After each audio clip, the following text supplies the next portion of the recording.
"Kneel and wipe it up, you black-skinned servant. You think you have the right to stand here?" A glass of red wine crashed onto the cold stone floor amid the gleeful laughter of the upper class. A single father, widowed, living off tips and night shifts, had his dignity crushed right in the middle of a banquet of power. And in the corner of the room, the daughter of CEO Lancaster, her body covered in burn scars, stood there like a curse no one dared to touch. But just a few seconds later, in only a single moment, everything reversed. The music began to play. Lucas stepped out from the line of servers. He extended his hand into the center of the dance floor, no asking for permission, no bowing his head. The entire room fell silent as the girl known as a living tragedy began to dance, while the despised server led her with the very song that had buried a horrifying secret for so many years. And when the necklace emerged under the lights, a memory of the fire began to awaken. Who is truly filthy, power or silence? If you were Lucas, would you bow your head to survive or stand up and pay the price? Comment with your choice. Follow the channel because this story will make it impossible for you to look away.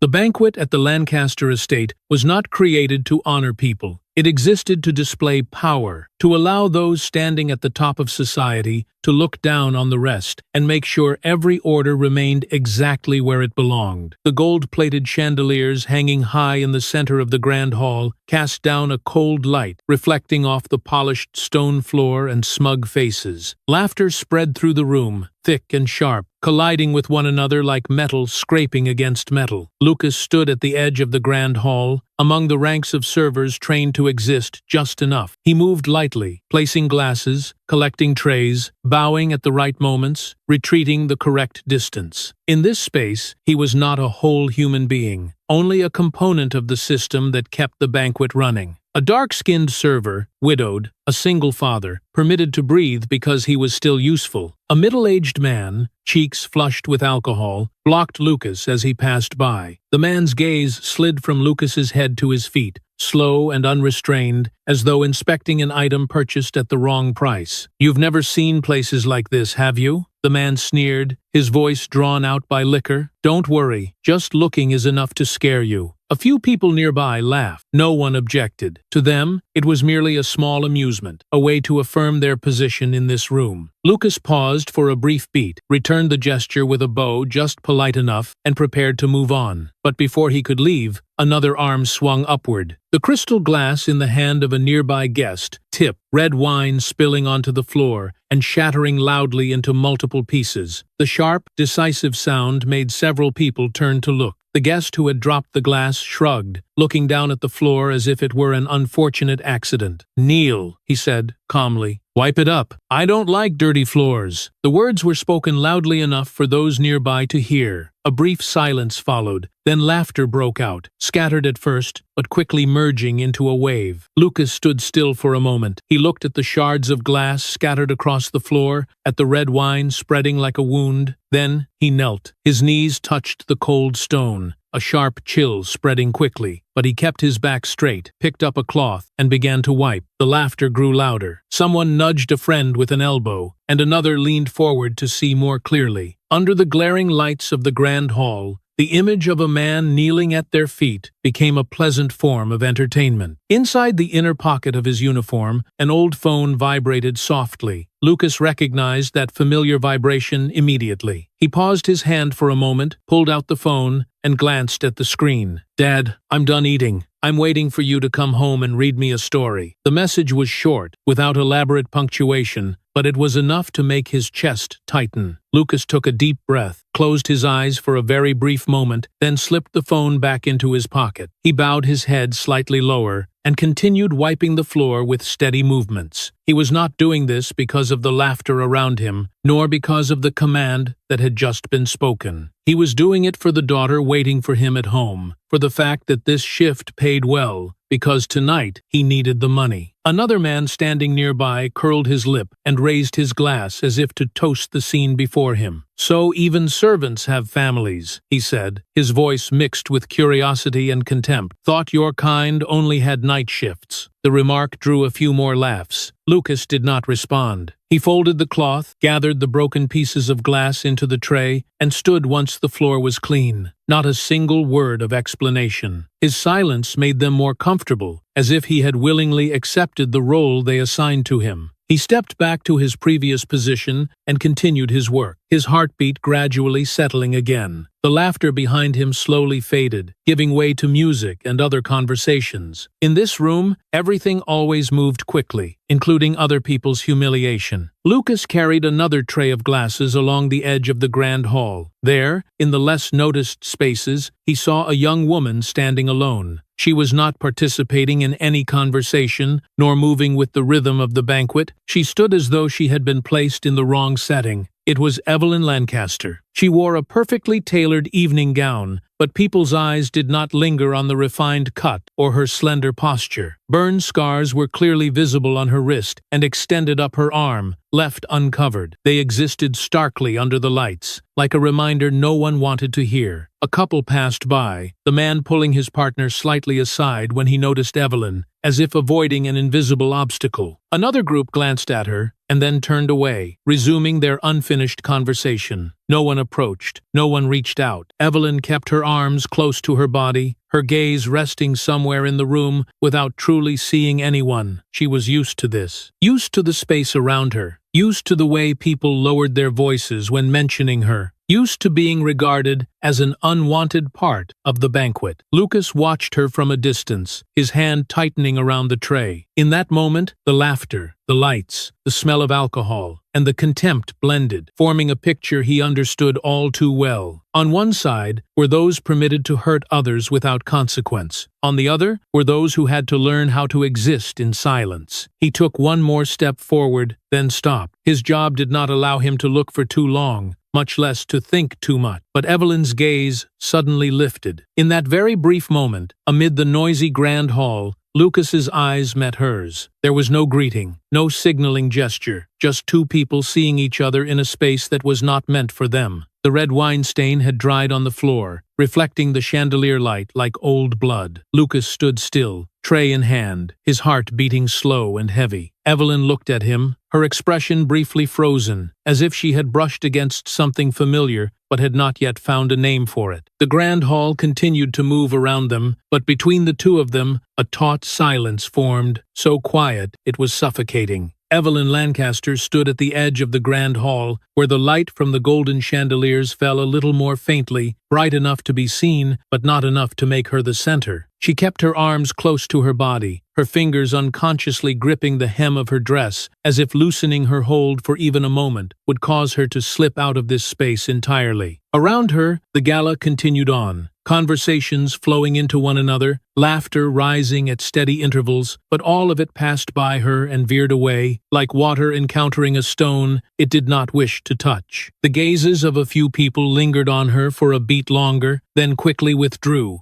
not out of curiosity, but out of discomfort. The burn scars on her wrists and arms were clearly visible under the lights, uncovered, impossible to conceal. They were no longer the traces of an old accident, but had become the thing that defined her in this room. Evelyn felt it distinctly, felt it through every hurried glance, every step taken to avoid her. A whispered voice rose behind her, close enough to slip into her ear. "How pitiful," the woman's voice drawled, lowered like a filthy secret. But who would want to touch bad luck anyway? Evelyn did not turn around. She knew that if she did, what she would see would only be false smiles and evasive eyes. She was used to hearing remarks like that, so used to them that they no longer startled her, leaving behind only a dull, lingering emptiness. Someone else chuckled softly, the sound neat and sharp. "A CEO's daughter, and like this," that person said, taking a sip of wine. "What an expensive accident." The words were spoken lightly, like a casual remark, but sharp enough to cut deep. Evelyn felt her back stiffen. She drew in a slow breath, keeping it steady, her eyes fixed on an indistinct point on the gleaming stone floor. Not far away, CEO Lancaster stood among a group of partners. He was talking, a carefully trained smile set on his lips, but his ears were not deaf. He heard those whispers, heard them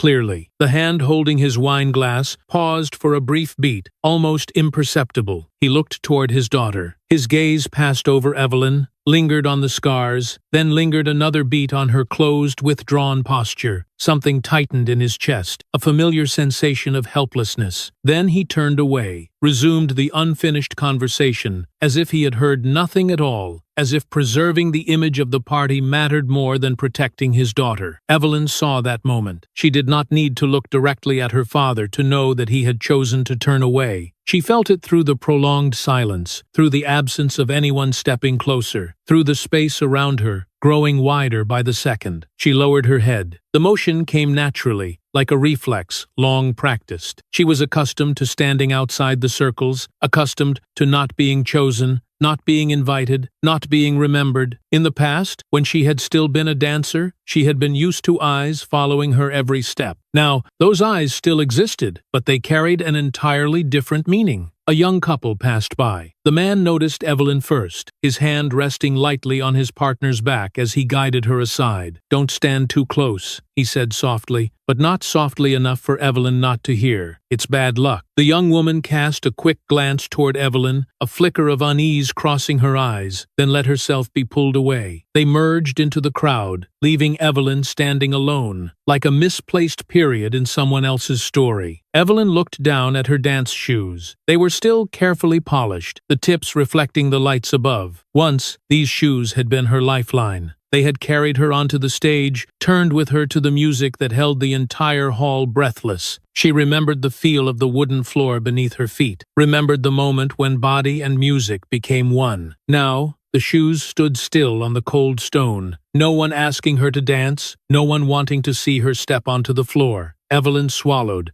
A vague sadness rose within her, not sharp but persistent, like a haze of smoke that refused to dissipate. At the edge of the hall, Lucas saw everything. From where he stood, he could clearly see the way the crowd closed in around Evelyn, then opened to push her back out. He saw that familiar lowering of the head, so similar to his own earlier, the only difference being that she did not have a cleaning cloth in her hands. Lucas tightened his grip on the service towel, his fingers stretching it taut until the fabric creased. In his chest, a feeling difficult to name spread, part anger, part helplessness. He knew that feeling all too well. The feeling of being seen but not acknowledged, of existing as though one did not exist. He took another step forward, then stopped. The distance between him and Evelyn remained. Not just a few meters of stone floor, but an entire invisible order he was not permitted to cross. Lucas reminded himself of his place in this room, of the job he was doing, of the shift he needed to keep. Evelyn lifted her head. Her gaze drifted unintentionally across the hall and met Lucas's. The look did not last long, but it was enough for both of them to recognize each other's presence once more. In her eyes, Lucas saw something deeply familiar, a profound, quiet weariness, like the look in his daughter's eyes whenever she was afraid but tried to appear strong. Before either of them could react, the sound in the hall began to change. The chatter softened, giving way to the first notes rising from the band in the corner of the room. It was a slow, classical melody, the opening notes drawn out, gentle and low. Lucas froze. So did Evelyn. The melody threaded through the space, slipping past the clinking of glasses, through the scent of wine and the glow of the lights. Both of them stood still, each in a different corner of the hall, simultaneously feeling something stir from deep within, an unnamed memory, a familiar sensation that slowed the beating of their hearts. The music continued, unhurried and haunting, like a call from the past, and both Lucas and Evelyn found themselves unable to look away from the space before them. Music spreads from a corner of the grand hall, thin and slow at first, like a thread stretched between scattered conversations. Then, that thread thickens, gradually encroaches, taking over the space. The first notes fall onto the cold stone floor, echo up to the high ceiling, slipping through clusters of people who are talking, forcing them to slow down, to listen, even though no one asks them to. Lucas stops short in the narrow aisle reserved for the service staff. The tray in his hands tilts slightly. That melody pulls him out of this room, out of the yellow lights and sharp laughter, carrying him back to another place, a cramped yet warm space. He sees his old apartment, the low ceiling, and the small window. In the evenings, after their daughter had finished eating, his wife would often turn on this song. She would smile, lean against the wall, and clap her hands to the rhythm. The little girl would spin around on the floor, bare feet touching the wooden boards, laughing out loud when she lost her balance. The image appears so vividly that Lucas has to take a deep breath to keep himself steady. His throat goes dry. He had never thought a piece of music could reach him like this, in a place where everything feels foreign and cold. His hands tighten around the edge of the tray, as if afraid the memory might slip away if he lets his guard down. On the other side of the grand hall, Evelyn also senses the change. The melody reaches her not through clear memories, but through sensation. A vague shiver runs along her spine, carrying with it an urge that makes her body move before she has time to think. Her shoulder tilts slightly, her foot shifts, as if the music is calling some part of her awake. Evelyn sways to the rhythm, very softly, almost unnoticed. But in a room where every action is scrutinized, that movement does not escape other eyes. A man standing nearby frowns, tilts his head to look at her, irritation clearly visible. "What the hell is she doing?" he says, loud enough for the person beside him to hear. A woman glances over, curls her lips into a smirk. A few other gazes quickly turn toward Evelyn, carrying not curiosity, but judgment. The melody continues, but the air around her begins to thicken. No one steps forward. Not a single hand is offered. The spaces between Evelyn and the crowd seem to stretch even wider, turning her into the center of isolation. She realizes it the moment she turns her head, searching for another look, a sign that she is not completely alone. What she receives are only eyes that hurriedly look away. Evelyn stops. The movement that had just sparked fades, leaving behind a hollow feeling. She stands in the middle of the grand hall, a place meant for dancing couples, but now occupied by only herself. Tears rise quickly and unexpectedly. She tries to hold them back, but one drop still slips down her cheek, hot and salty, falling into the space. A laugh bursts out from behind her, short and sharp. "Look at that." A man's voice rings out, laced with mockery. "A princess without a prince." A few other laughs join in. No one speaks up in protest. Evelyn lowers her head, her shoulders drawing in slightly. The music is still playing, but to her now, it becomes a painful reminder of what she once had and has lost. Lucas sees everything from where he stands. He sees the way Evelyn stands in that space, the way her tears fall, the way cruel words are tossed lightly, like a joke. In his chest, the memory of the small apartment blends with the image before him, forming a heavy, unsettling feeling. A server standing next to Lucas notices the change in him. When Lucas sets the tray down on a nearby table and steps out of line, the other man quickly reaches out and pulls him back. "Are you crazy?" he whispers, his voice tense. "What are you planning to do?" Lucas does not answer right away. He looks toward Evelyn, looks at the way she holds her back straight while her eyes have lost their focus. A thought flashes through his mind, clear and impossible to push away. He thinks of his daughter, of the times she hid fearfully behind him when facing strangers, and the way he would always bend down to her eye level, reaching his hand out first. "I'm just going out there for a moment," Lucas says quietly, his voice low and firm. "It's none of your business." The other man shakes his head, tightening his grip. "Here, you're just a server." Lucas frees his arm, the movement gentle but resolute. He takes one step forward, then another. Each step feels like it is pulling him out of his familiar position, away from the ranks of those only allowed to stand on the sidelines. A few eyes begin to notice that unusual movement. "Hey!" someone calls after him, irritation undisguised. "Where do you think you're going?" Lucas does not turn back. He feels his heartbeat clearly, slow and heavy, but steady. The music seems louder as he moves closer to the center of the hall, each note striking his chest, urging him onward. Evelyn looks up when she sees Lucas approaching her. In her eyes, surprise flickers briefly, then is quickly replaced by a vague sense of worry. She looks around, as if to make sure she is not mistaken. A server is stepping onto the floor, walking straight toward her, under the concentrated gaze of the entire room. Whispers rise, spreading quickly like a wave. Who does he think he is? A server, and he dares. How utterly inappropriate. This is Redens. Lucas stops in front of Evelyn, the distance between them now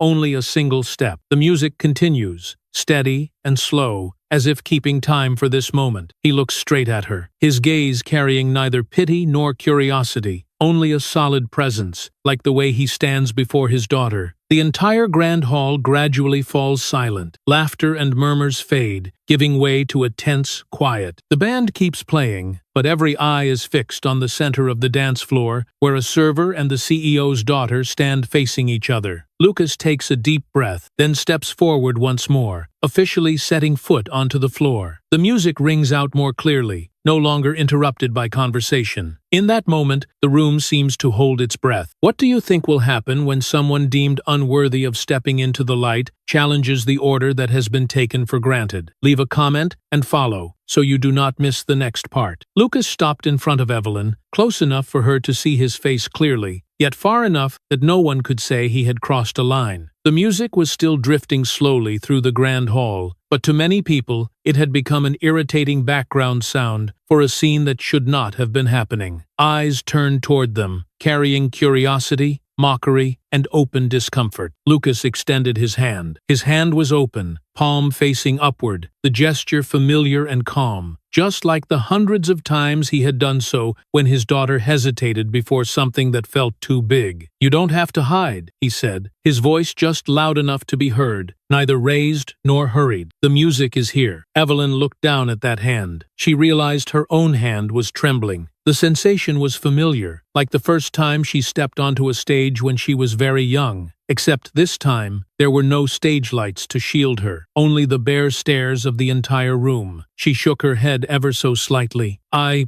can't," she said, her voice broken. "Everyone is watching." Lucas lowered himself, bending slightly so their eyes were level. That distance made the surrounding whispers seem to retreat farther away. "They don't get to decide who you are," he said slowly. "They're just used to deciding where other people belong." Evelyn looked up. In her eyes, the fear was still there, but beneath it was something else, a flicker of hesitation mixed with longing. She glanced around the hall, seeing faces waiting for a mistake, for a reason to laugh louder. A scoffing laugh came from behind them. "Everyone, look," a man said, deliberately loud, a servant inviting a young lady to dance. A few laughs followed, short and sharp. Another person tilted his head and took a sip of wine. "He really doesn't know his place." Evelyn pulled her hand back slightly. Lucas kept his hand where it was, neither moving closer nor withdrawing. He waited, not because he thought he had any right, but because he understood what it felt like to stand before this choice. "You'll get into trouble," Evelyn said very softly, almost a whisper. "They won't let it go." Lucas smiled, a fleeting smile, without any hint of defiance. "I'm used to that," he replied. "You're the one who isn't used to choosing for yourself." The music shifted, becoming a little softer. A drum beat sounded, then the strings stretched out. Evelyn took a deep breath. She reached out, very slowly, and touched Lucas's hand. The moment their palms met, a strange sensation ran along her arm,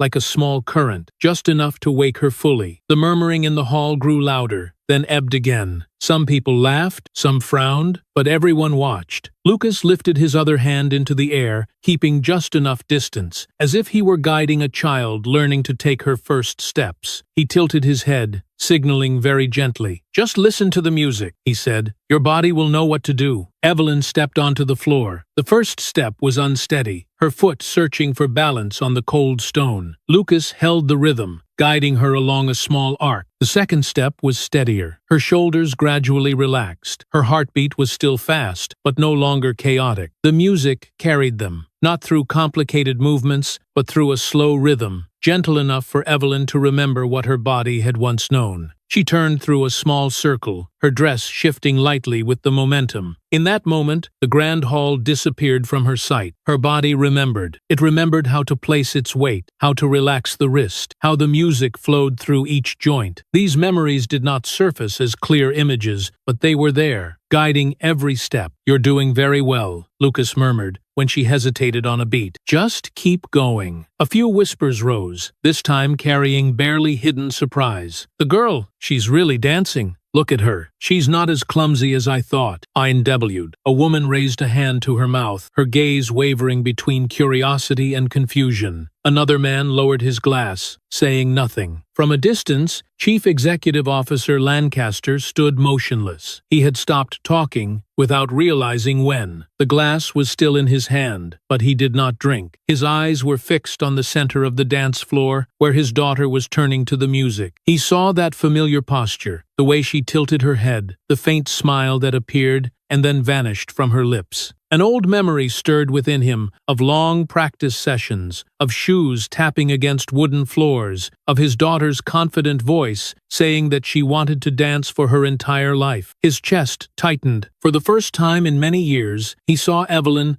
not as a child who needed to be protected from the eyes of others, but as a person fully alive in her own moment. Lucas guided Evelyn through another turn. This time, she initiated it herself, her steps more decisive. She lifted her head, her gaze no longer avoiding anything. She looked straight ahead, as if facing an invisible stage. The earlier mocking laughter had faded. In its place was a heavy silence, threaded with a few sharp breaths. The band continued playing, the musicians exchanging glances before settling into a steadier rhythm. A man at a nearby table muttered, unclear whether it was praise or criticism. "The girl, she still got it." Lucas heard it, but he did not turn his head. His attention was fully on Evelyn, on her rhythm, on the way she was gradually finding her balance again. Then, just as the music swelled higher, as Evelyn completed a long turn and stood firmly, the lights in the grand hall went out. The sound seemed to be cut off midstream. The space plunged abruptly into darkness, followed by startled murmurs. In that moment, every gaze, every judgment, every unspoken order dissolved, leaving behind a dense void where no one knew what would happen next. The lights in the grand hall snapped back on with a harsh, cold white glare, exposing faces that had not yet had time to adjust their expressions. The music cut off halfway through, leaving behind a heavy void in which every breath became clearer than usual. That silence did not carry embarrassment. It carried power, preparing to speak. From the side of the hall, the Lancaster family's butler stepped forward. He was in no hurry, each step slow and deliberate, as if every gaze already belonged to him. The face that was usually trained into politeness and discretion now revealed a rigid, icy severity. He did not look at Evelyn, did not even glance in her direction once. His eyes locked firmly onto Lucas. He raised his hand, index finger pointing straight ahead. "Who gave you the authority to step onto this floor?"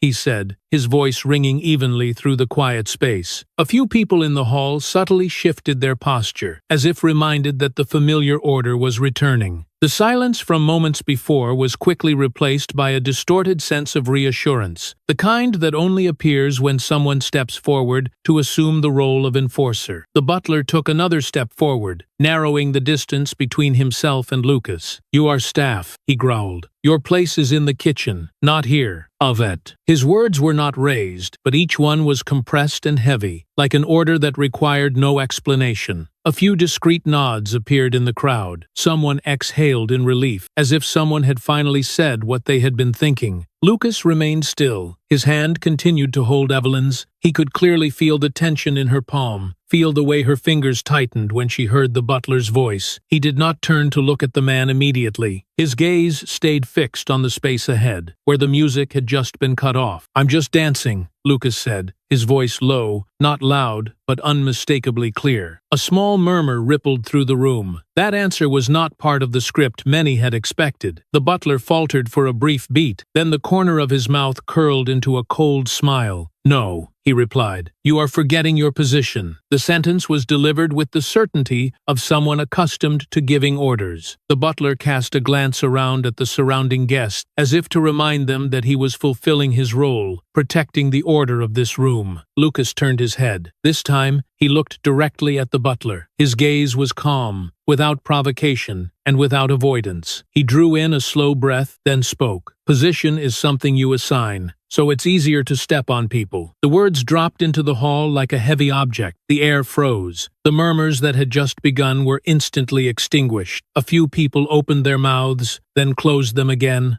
The butler stood stunned for a moment, as if unaccustomed to being answered that way, especially by someone he had always regarded as voiceless. Evelyn tightened her grip on Lucas's hand. She did not look at the butler. Her eyes stayed on Lucas, where she found a strange sense of steadiness. Her heart was racing, but not from fear. It was from the feeling that a boundary had just been crossed. The butler swallowed. His face remained cold and composed, but sweat had begun to bead at his temples. In his ears, even though the music had stopped, the earlier melody still echoed faintly. Those slow notes slipped into his mind, tapping against memories he had tried to bury deep. He looked at Lucas, then at the two hands clasped together. That image was not merely an act of crossing a line. It was a threat. In his eyes now, what was happening on the dance floor was no longer a small disruption that could be put down with a few shouted words. It was a crack. A man in the crowd cleared his throat softly, trying to break the suffocating atmosphere. A woman tilted her head and whispered something to her friend, her voice trembling. No one laughed anymore. No one dared to appear entertained. CEO Lancaster stood at a distance, his gaze wavering between the butler and Lucas. He did not speak. He was accustomed to letting others handle uncomfortable situations for him, and now he remained still, as if his silence might keep everything from slipping too far. The butler took a deep breath. He was about to continue, about to repeat the order, about to drag Lucas off the floor and put everything back where it belonged. But at that exact moment, the melody that had stopped suddenly surged in his mind, clearer and more persistent. An image flashed fast and violent. Firelight, thick smoke, the sound of splintering wood. His throat felt parched. The pointing hand trembled slightly, despite his effort to keep it steady. "That's enough," he said, his voice no longer as even as before. "This farce ends here." Lucas did not release Evelyn's hand. He stood upright, neither stepping forward nor retreating. His composure only unsettled the butler further, as if the man were facing something beyond his familiar control. For a moment, the butler felt the entire room watching him, waiting for him to do what he had always done well. The accumulated tension caused a thin layer of control within him to begin cracking. "Do you think you're lucky?" he blurted out, his gaze suddenly snapping to Evelyn, his voice cold and sharp. "That fire." The unfinished sentence hung suspended in the grand hall, like a spark just thrown, ready to burn away everything that was still concealed. The butler's words were still hanging in the air, not yet given time to fall, when Evelyn froze. Her body went rigid, as if the entire grand hall had just been drained of oxygen. The sounds around her faded away, the murmurs, the footsteps, even her own breathing became distant and unfamiliar. She opened her mouth to say something, but her throat tightened, and no sound came out. Evelyn's breathing grew short and rapid. A burning sensation surged up her chest, spreading quickly to her throat. She raised a hand, her fingers trembling, as if trying to grasp something invisible. In that moment, the smell of smoke suddenly rushed in thick and acrid, so vivid she could feel it clinging to her skin. Flames flared up inside her mind, not real light, but a chain of shattered images, flashing and violent. The Lancaster Hall disappeared. The tall walls, the golden chandeliers, the cold faces dissolved like mist. In their place was another space, darker, more confined, filled with gray smoke and blazing red light. Screams rang out, coming from nowhere and everywhere at once, overlapping and chaotic. Someone was calling her name. There was the sound of wood cracking, metal crashing onto a hard surface. Evelyn felt the ground tremble beneath her feet, followed by a massive, thunderous crash as part of the roof collapsed somewhere very close. She wanted to turn back, wanted to run, but her body would not obey. The temperature rose rapidly. The air thickened,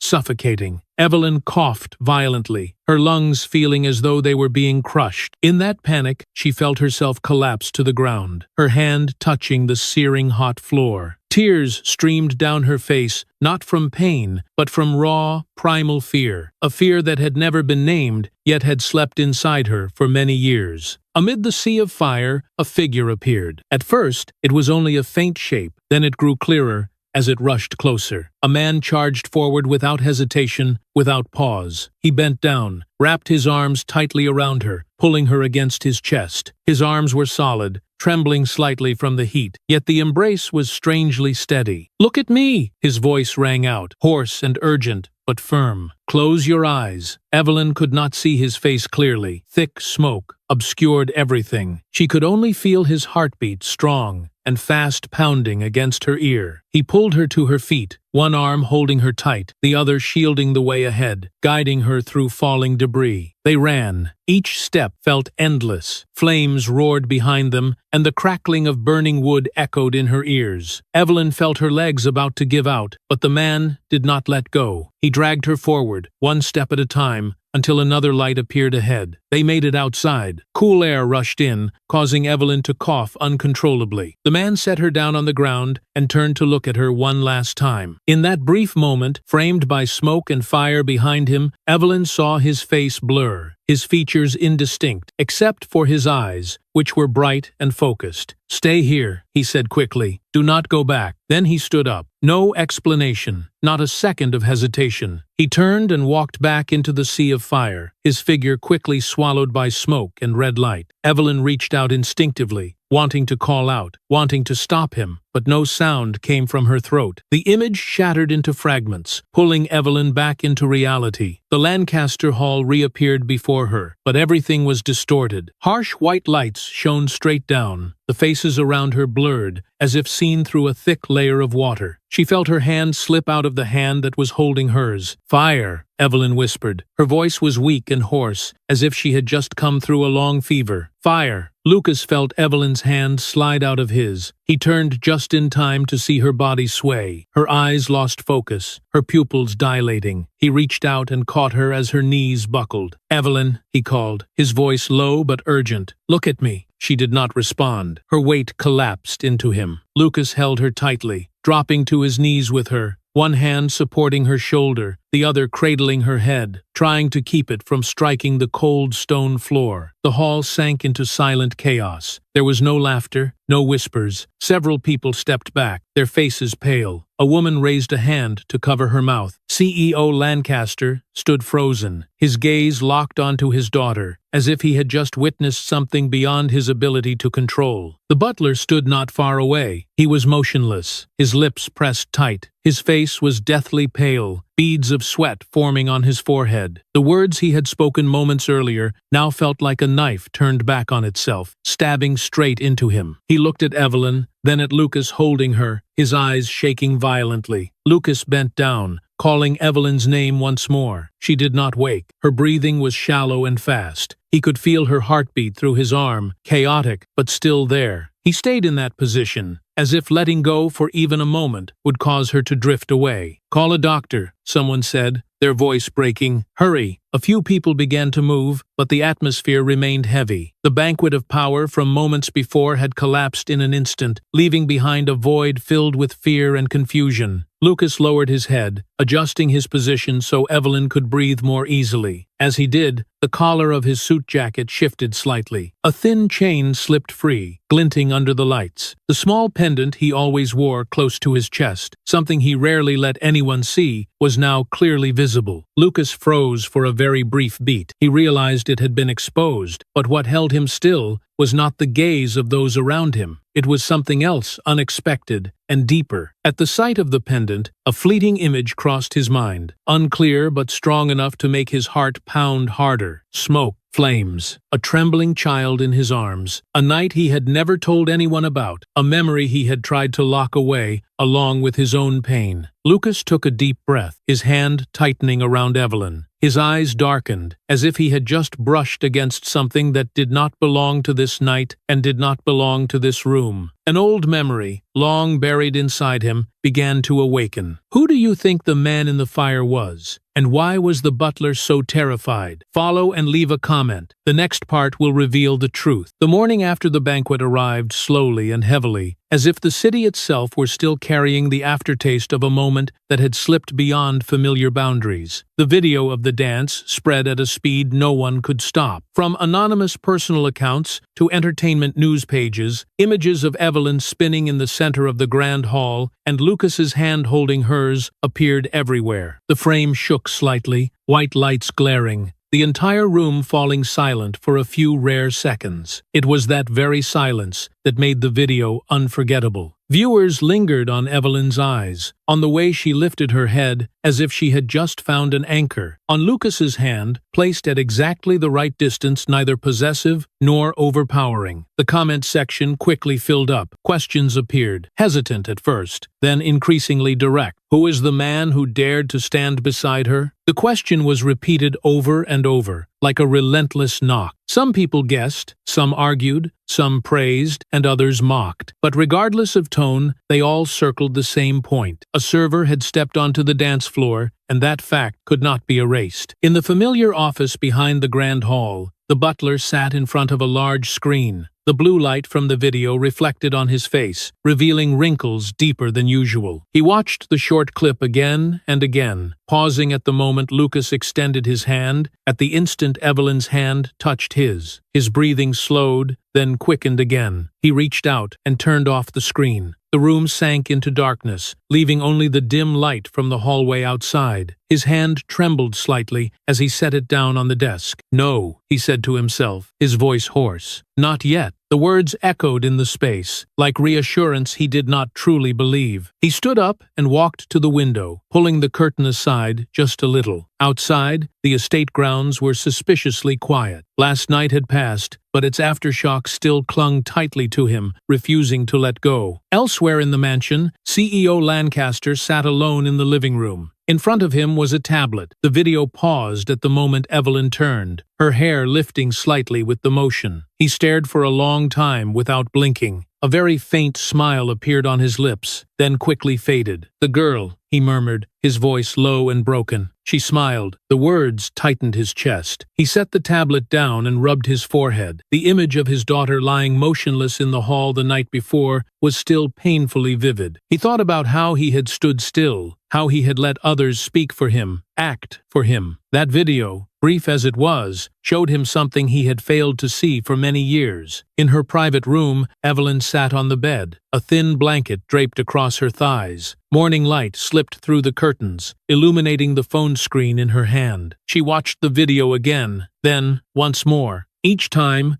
she stopped at the same place. Lucas's necklace. It flashed only briefly when his collar shifted, just a fleeting moment, but enough to make her eyes linger. Evelyn tilted her head, her brows drawing together slightly. She raised a hand to her own neck by instinct, as if searching for a familiar sensation. "I have seen it," she whispered, her voice so low she had to strain to hear herself. Where was it? A vague discomfort spread through her. Unclear, like a fragment of memory caught between two layers of fog. She tried to remember, but exhaustion pulled her back to the present. Evelyn set the phone down and closed her eyes for a long while, letting her breathing slow. Images of fire and smoke were still there, lurking at the edges of her awareness, refusing to fade. Lucas sat in his small kitchen, a cup of coffee cooling in front of him. His phone vibrated constantly. Messages came from people he did not know, from former co-workers, even from unfamiliar numbers. He did not open them. He looked at the locked screen, where his own face was faintly reflected, then turned the phone off. He recalled the moment from the night before, remembered the slight tremor in Evelyn's hand when she held his, remembered her eyes as everything around them fell into darkness. The memory of the old fire remained blurred, but the necklace around his neck felt heavier than usual, as if reminding him of something he had tried to forget. In the darkness of a narrow corridor behind the mansion, the butler stood leaning against the wall,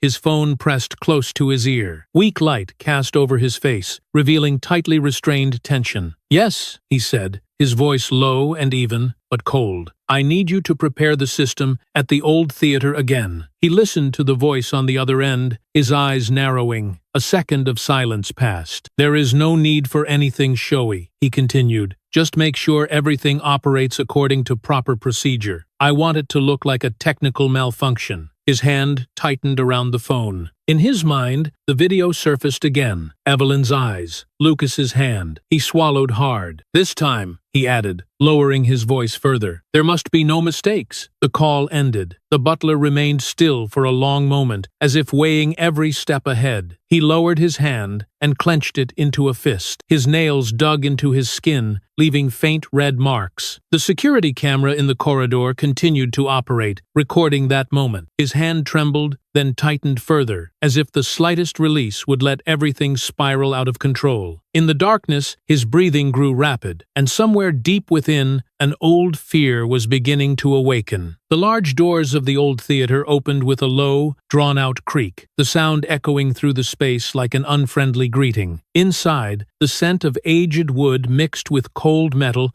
struck immediately, the distinctive smell of places that had been abandoned after a catastrophe too great to forget. Daylight filtered through the tall windows, casting down onto the wooden floor darkened by time, revealing old burn marks, still etched deep like scars. Evelyn stepped inside slowly. The sound of her shoes echoed more loudly than necessary in the wide, vacant space, each step seeming amplified. She stopped at the edge of the stage, once the center of light and applause. Before her, the stage curtain had been replaced, but behind it, the dark wooden beams remained, reminding her of the night when everything had collapsed. Evelyn's heart began to beat faster. She placed one hand against her chest, inhaled deeply, then exhaled slowly, trying to keep her breathing steady. The familiar sensation returned, not as violent as a panic attack, but enough to dry her throat. She looked around, her gaze sweeping over each row of empty seats, each shadowed gap between the aisles. The theater was silent, but that silence was anything but peaceful. A light footstep sounded behind her. Evelyn turned her head. Lucas stood a few steps away, not too close, yet not so far as to feel like an outsider. He was not wearing a uniform, not carrying a tray or a cloth, simply standing there with his arms relaxed at his sides, his expression calm. "You're not here alone," Lucas said, his voice low and even, as if stating something obvious. Evelyn nodded. She did not speak, but his presence caused her shoulders to lower slightly. She took another deep breath, then exhaled again, slower and more controlled. Her heart was still racing, but no longer chaotic. "I think I'm ready," she said softly, as if speaking to herself, "at least to try." Lucas did not respond immediately. He looked around the theater, his gaze lingering on the charred scars along the wooden pillars, then returned to Evelyn. "If it becomes too much," he said, "you can stop at any time." Evelyn pressed her lips together and nodded again. She took one more step forward, placing her foot onto the stage. The wooden floor emitted a faint creak, like a gentle warning. She stood upright and closed her eyes for a few seconds, feeling the surface beneath her feet, reminding her body that she was here, in this moment. Above them, in a temporary control room that had been retrofitted, the butler stood before a row of security camera screens. The light from the monitors cast across his face, exposing a tension carefully concealed. He watched every movement Evelyn made on the stage, every roll of her shoulders, every deep breath she took. "Just one signal," he murmured, as if speaking to himself. His hand rested on the edge of the control console, his fingers tapping in an uneven rhythm. In his mind, the images of the banquet night remained vivid. Lucas's gaze, the words spoken in the grand hall, the flames flaring in Evelyn's memories. All of it merged into a pressure that would not allow him to remain still. The phone on the desk vibrated. The butler picked it up and held it to his ear, his eyes never leaving the screens. "Are you sure?" The technician's voice came through on the other end, low and hesitant. "This system was just inspected." The butler narrowed his eyes, the corner of his mouth curling into a faint smile devoid of humor. "There's no fire," he said, "just smoke." He paused briefly, as if allowing his words to settle into the space between them. "A false alarm," he continued, "a natural reaction. No one can blame a safety system for doing its job. If you had doing." On the other end of the line, the silence stretched longer than usual. The butler tilted his head slightly, his voice lowering. "You just need to follow through," he said. "I'll handle the rest." The call ended. The butler set the phone down, his hand trembling slightly. He drew in a deep breath, then released it slowly, as if steadying himself. His gaze returned to the screens, where Evelyn stood at the center of the stage, arms relaxed, eyes closed in concentration. Below, Lucas stepped back a little, standing at the edge of the light, just enough for Evelyn to know he was still there. The rehearsal band had not yet taken their places, and the theater remained silent. Evelyn opened her eyes, took a small step, then another. Her body began to move, slow and cautious, like someone feeling their way through fog. "Follow your own rhythm," Lucas said, his voice quiet but clear. "There's no need to rush." Evelyn nodded. She turned, completing a small rotation, then stopped. The tightness in her chest remained, but it did not swell into panic. She told herself she was in control, that this was only a rehearsal, that the past could not touch her unless she allowed it to. Above them, the butler leaned closer to the control panel. A small indicator light sat in the corner of the board, a dim point of light that almost no one would notice unless they knew it was there. He stared at it intently, as if gazing at a dangerous promise. "Just one more time," he whispered, "then everything will return to its proper place." Evelyn stopped at the center of the stage and lifted her head, her gaze directed toward the empty seats. In that moment, the theater seemed to fall completely silent. She felt cold sweat on her palms, yet she remained standing. She inhaled and exhaled, her rhythm gradually stabilizing. Lucas watched her, noticing the very slight changes in her posture, the way she shifted her weight, the way she maintained her balance. He did not step forward, only stood there, present like a fixed marker. On the control panel, a small indicator light suddenly flashed. The red light blinked for an instant, then steadied, like an eye opening in the darkness. The butler held his breath, his hand gripping the edge of the console. Below the stage, Evelyn was unaware. She had just completed a slow turn, standing firmly, her shoulders relaxing. The space around her remained quiet, but somewhere, deep within the old theater's system, a chain reaction had begun to move. The rehearsal began in a fragile silence. Music played from the old speaker system, not loud, just enough to keep the tempo. Evelyn stood at the center of the stage, turning along a familiar arc. Her feet touched the wooden floor with caution, then gradually relaxed. Her breathing evened out, her shoulders lowered, her wrists softened. Each movement was placed exactly where it belonged, unhurried, without force. For those brief minutes, the theater seemed willing to cooperate, as if the past had agreed to step back for a moment. Lucas stood at the edge of the stage, following every turn with his eyes. He did not speak much, only nodding when she completed a difficult beat, only murmuring a reminder when she forgot to breathe. His presence gave the space weight, enough for Evelyn to believe she was in control of her body, that fear had yielded its ground. The music shifted into the next passage. Evelyn turned faster, then slowed, searching for balance again. She felt the sweat on her palms, but did not let it pull her away. She inhaled, exhaled, listened to her heartbeat, to the sense of safety she had just constructed through effort. Then,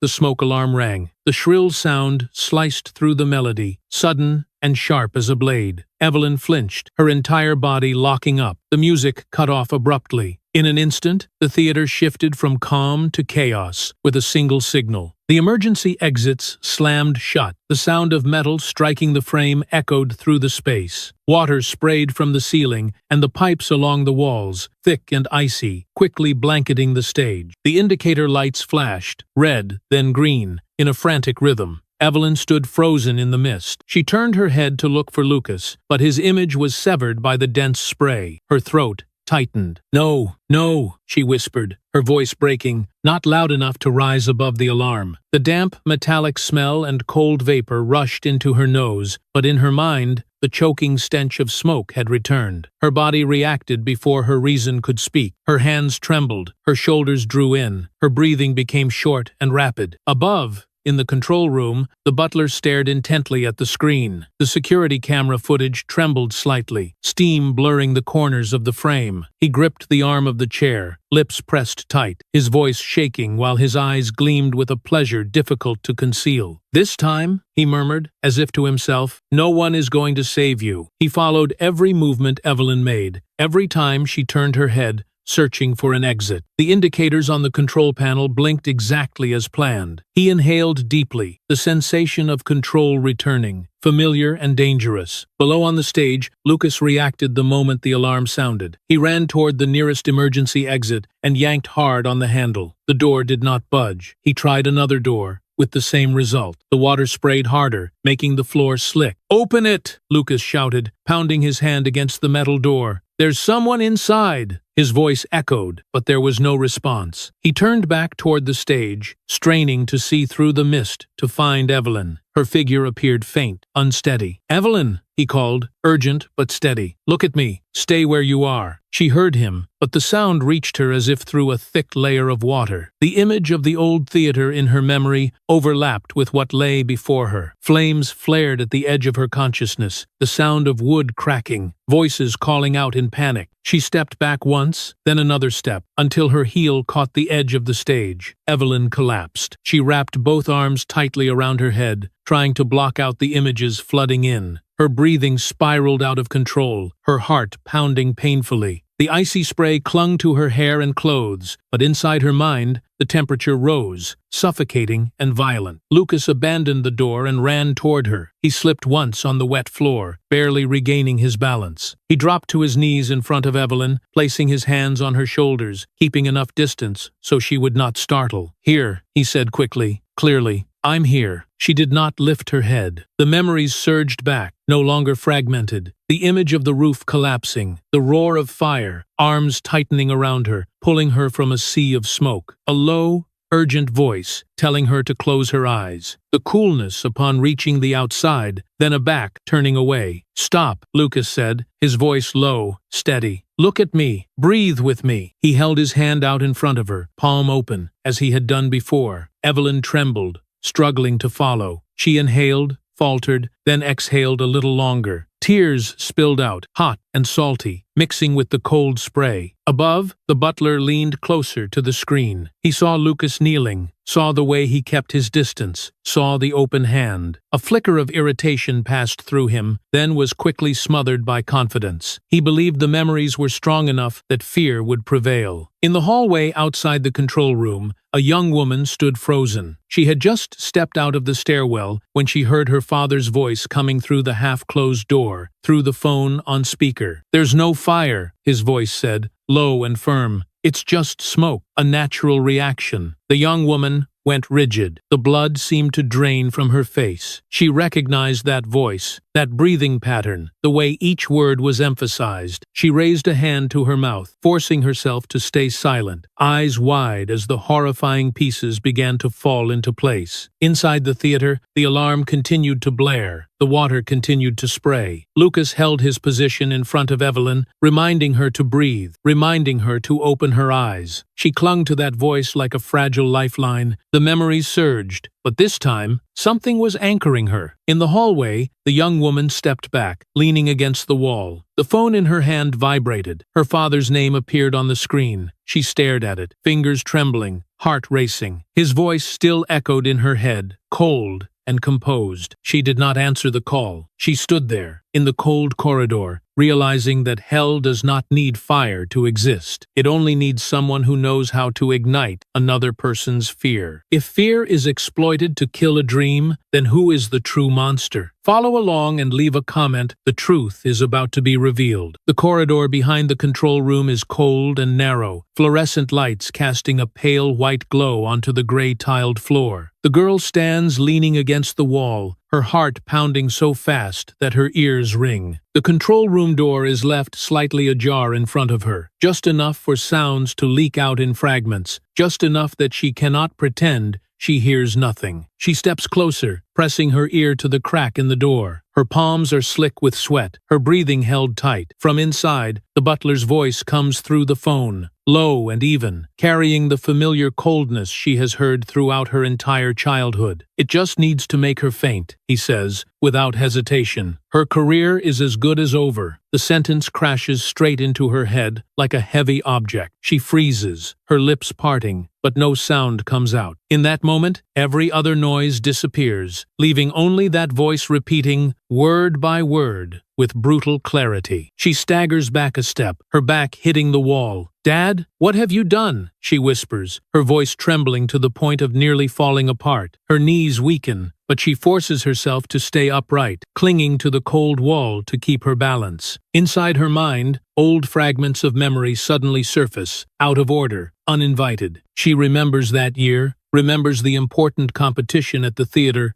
remembers the stage lights and the thunderous applause when her name was announced. She remembers the moment she stood on the highest podium, the cold trophy in her hands, the stiff smile on her lips. Back then, she had thought she deserved it. But now, those images begin to warp. She remembers Evelyn's pale face in the hospital, the bandages wrapped around her arms and neck. She remembers the way people whispered, the way her father avoided mentioning the fire, the way he said it was an accident, that no one was at fault. She slides down to the floor, her back against the wall, both hands covering her face. Tears fall, soaking into her sleeves. She bites her lip to keep from making a sound. A wave of nausea rises, not from fear, but from the realization of what kind of foundation she has been standing on to obtain everything she has. The butler's voice continues behind the door, carrying on the conversation as if nothing is worth worrying about. The system operated according to procedure, he says. The girl squeezes her eyes shut. Every word he speaks feels like a cut, slicing deep into everything she once believed. She sees herself again from many years ago, sitting in the dressing room, staring into the mirror, and telling herself that this victory would change her life. She did not ask too many questions. She accepted that silence as a gift. She opens her eyes. The corridor in front of her is unchanged, cold and long, with no one else around. For a moment, she thinks about standing up and walking away, leaving everything behind her, continuing to live with what she already has. The thought comes quickly, like a familiar reflex. Then she thinks of Evelyn in the theater, of the video spreading everywhere, of the look in her eyes as she turns with the music. She thinks of how fear can be triggered by nothing more than a false signal, of how a person can be pushed back into hell without a single real flame. She draws in a deep breath. Her chest tightens painfully. A second of hesitation stretches out, heavy, as if her entire life is hanging suspended within that span of time. She stands up. Her legs are still shaking, but she forces herself to walk. She pulls out her phone, the screen lighting up the dim hallway. The contact list appears, familiar names sliding beneath her trembling finger. She stops at one name, Lancaster. Her finger hovers over the screen. She closes her eyes for a beat, then presses call. The ringing sounds out, steady and slow. Each ring feels endless. She opens her eyes, staring straight at the opposite wall, where the light reflects into a blurred streak. Finally,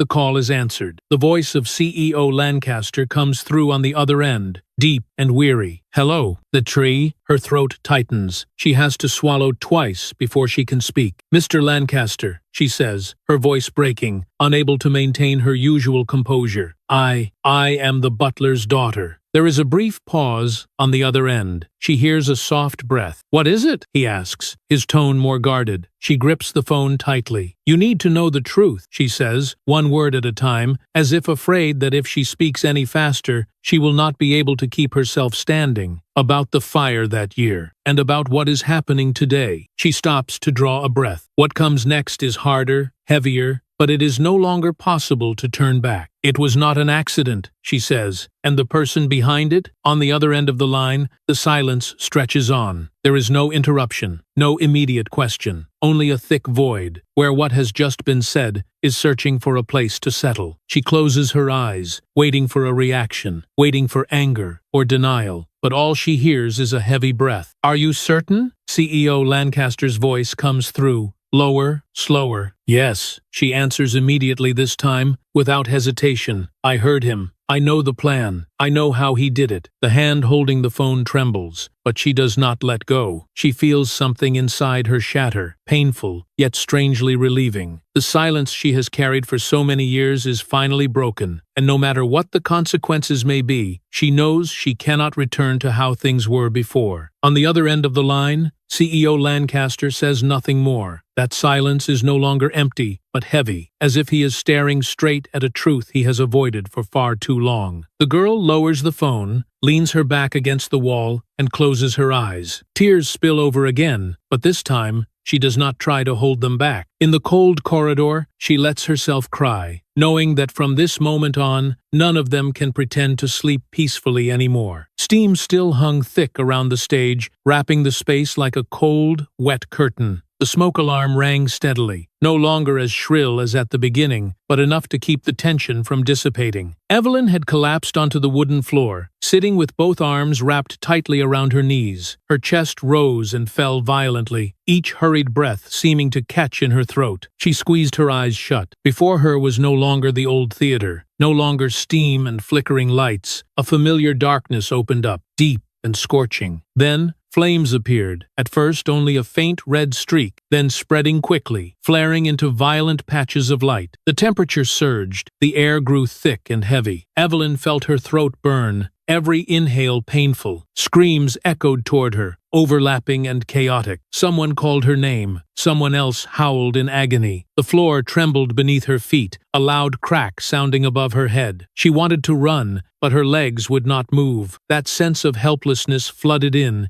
terrifyingly familiar. Then, in the sea of fire, a figure appeared. At first, it was only a dark silhouette in the smoke, but very quickly, that figure rushed forward, heedless of the debris falling around. Evelyn felt strong arms wrap around her, pulling her close. The warmth was completely different from the heat of the flames, solid and protective. A voice rang out, low and urgent, cutting through the chaos. "Look at me," the voice said. "Close your eyes." In that instant, everything around her blurred. Evelyn could feel only the man's heartbeat, strong and steady, pressed close to her ear. He pulled her along, step by step, guiding her through smoke and fire. She could not see his face clearly, only features distorted by heat and thick smoke. A flash of metal flickered in her memory, brief but unmistakable. A necklace, small, hanging from a thin chain, tapping lightly against the man's chest as he bent down to shield her. The pendant reflected the firelight. That image lodged itself deep in Evelyn's mind. A blast of icy steam against her face dragged her back to the present. Evelyn gasped, her eyelids trembling. She opened her eyes. Before her was no longer a sea of fire, but the dense mist inside the theater. Through the steam, she saw Lucas. He was kneeling in front of her, one hand braced on the floor for balance, the other slightly extended toward her, but not touching. His face came into focus as her eyes adjusted to the light. His gaze was concentrated, anxious, yet strangely familiar. The necklace at his throat was visible beneath his clothing, swaying very slightly with his breathing. Evelyn stared at it. The world around her seemed to slow. Every scattered fragment suddenly found its place, snapping together in a way that was painful, yet unmistakably clear. The image in her memory and the image before her overlapped, no longer in conflict. She swallowed hard. Her lips moved, but it was only on the second attempt that sound emerged. "It was you," she whispered, her voice hoarse and trembling. "It was you." Lucas froze. He did not immediately understand what she meant. Confusion flickered in his eyes, then shifted into concern. "Evelyn," he said, slow and clear, "you're in the theater. You're safe now." She shook her head very slightly. Her trembling hand reached up and touched his neck. Her fingertips brushed the necklace, the cold metal confirming that what she had remembered was not an illusion. "You saved me," Evelyn said, her voice steadier this time, even as tears spilled over. "That night, in the fire," the words fell like a stone. Lucas held his breath. Every sound around them seemed to be pushed far away. He looked at her, his eyes widening for a rare second. "You remember?" he asked, his voice dropping lower. Evelyn nodded. Tears streamed down her cheeks, mingling with the cold steam. "I remember," she said. "I remember the flames. I remember the screaming. I remember you pulling me out, and I remember you going back in." Undaiva. Her hand closed around his, gripping tightly, as if afraid that if she let go, the memory would dissolve again. Lucas lowered his head, a familiar weight pressing against his chest. He had carried that memory for many years, like a secret he could never speak, like a night that never truly ended. "That's not what you need to remember," Lucas said, his voice rough. "What matters is that you lived." "But I need to know," Evelyn replied, her eyes never leaving him. "I need to know who was there, who pulled me out of that hell." The steam began to thin. The alarm slowed, then fell completely silent. An unexpected quiet settled over the theater, deep and heavy. Immediately after, a mechanical sound rang out as the emergency exit door burst open. Light from the hallway poured in,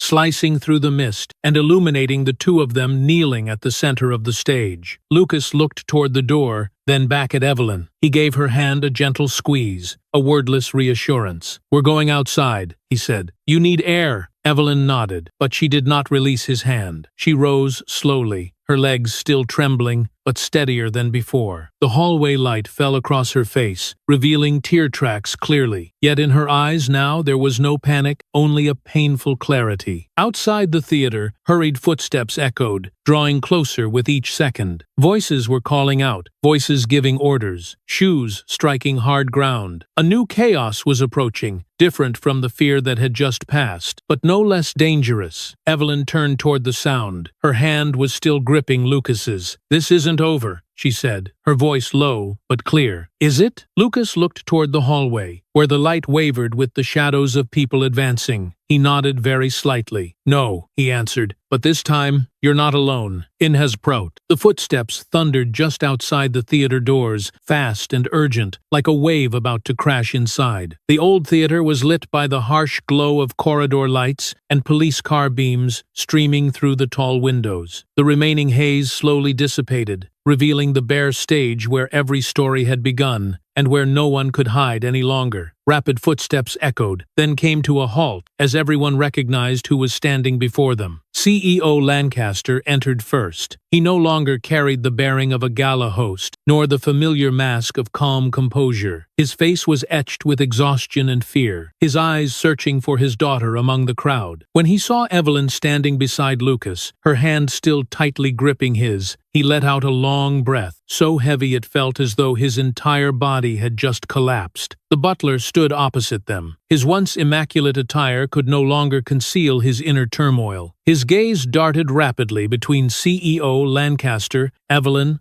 Lucas, and his daughter, standing pressed against the edge of the hallway. The air thickened, as if the theater itself were holding its breath. "What have you done?" CEO Lancaster asked, his voice low and fractured. "All these years." The butler let out a dry laugh, brittle and broken. "Do you truly want to hear it?" he replied, his eyes flashing with a mix of desperation and fury. "How many times did you look away?" His daughter stepped forward. Her hands trembled, tears streaming endlessly down her face. "Dad," she said, her voice breaking. "Stop, I can't bear it anymore." The butler turned to look at her. For a moment, the ferocity on his face softened, giving way to panic. "You don't understand," he said quickly. "I did everything for you." "No," the girl shook her head, tears soaking her wrists. "You did it because you couldn't stand that I was always behind others, and I've stayed silent for far too long." She turned to CEO Lancaster, her voice choked but resolute. "That fire back then was not an accident. My father interfered with the theater's safety system. He wanted the competition cancelled. He wanted Evelyn to disappear from the stage." A sharp intake of breath rang out. CEO Lancaster staggered, as if the ground had tilted beneath him. He reached out to steady himself on the front row of seats, his eyes never leaving Evelyn. The butler screamed, the sound tearing through the space. "I just wanted my child to be chosen," he shouted. "She trained her entire life, but she was always behind that girl. I only needed it once, just once." Evelyn stepped forward. She stood straight, shoulders open, the scars on her wrists and arms fully visible. The light shone down on them, no longer something to hide from. She looked directly at the butler, her gaze unshaken. "You chose," Evelyn said,